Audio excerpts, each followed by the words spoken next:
Linear algebra operates within a rigid structural framework. For the math to remain consistent across thousands of variables, the set of objects we use must follow a specific set of internal laws. Entering this framework requires moving past our intuitive understanding of arithmetic. Here, we define a number not by its value, but by the operations it permits. This brings us to the mathematical concept of a field. A field is a set of objects defined entirely by how they interact when subjected to two operations, addition and multiplication. For any set to qualify as a field, it must satisfy 9 non-negotiable axioms.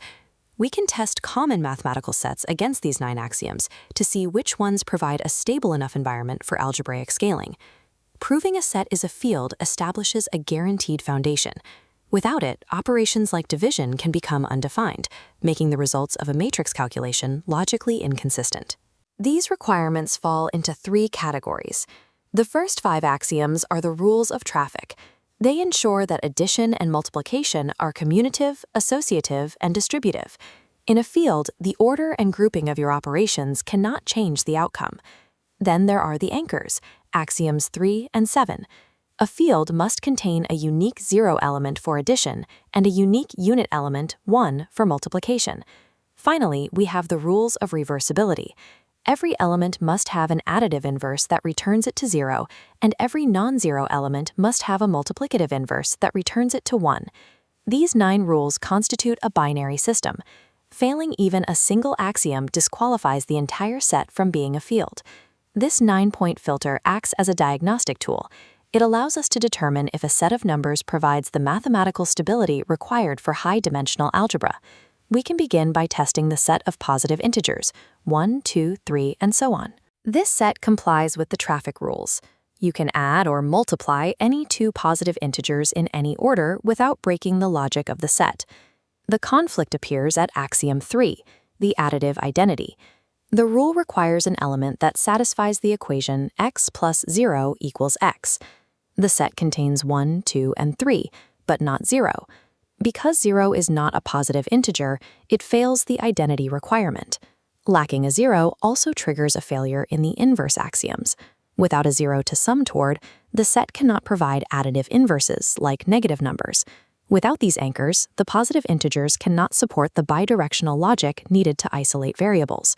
The set is rejected.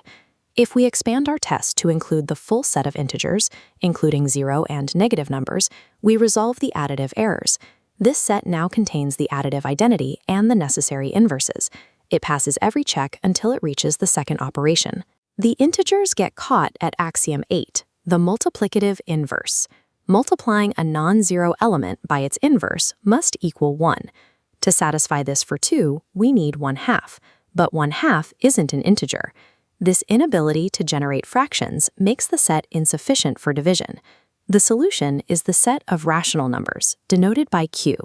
This includes all numbers that can be expressed as a fraction, P over Q. With the inclusion of fractions, the rational set satisfies axiom 8 and clears every other requirement in the filter. Ultimately, it is the inclusion of division that allows a collection of numbers to function as a field.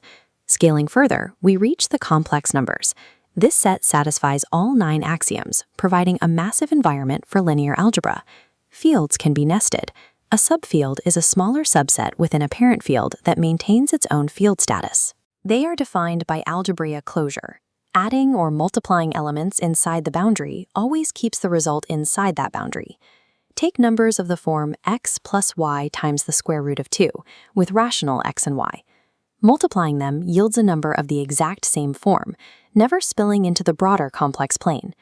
This subset operates as a fully independent mathematical environment. It satisfies the axioms without relying on any elements outside its own boundaries.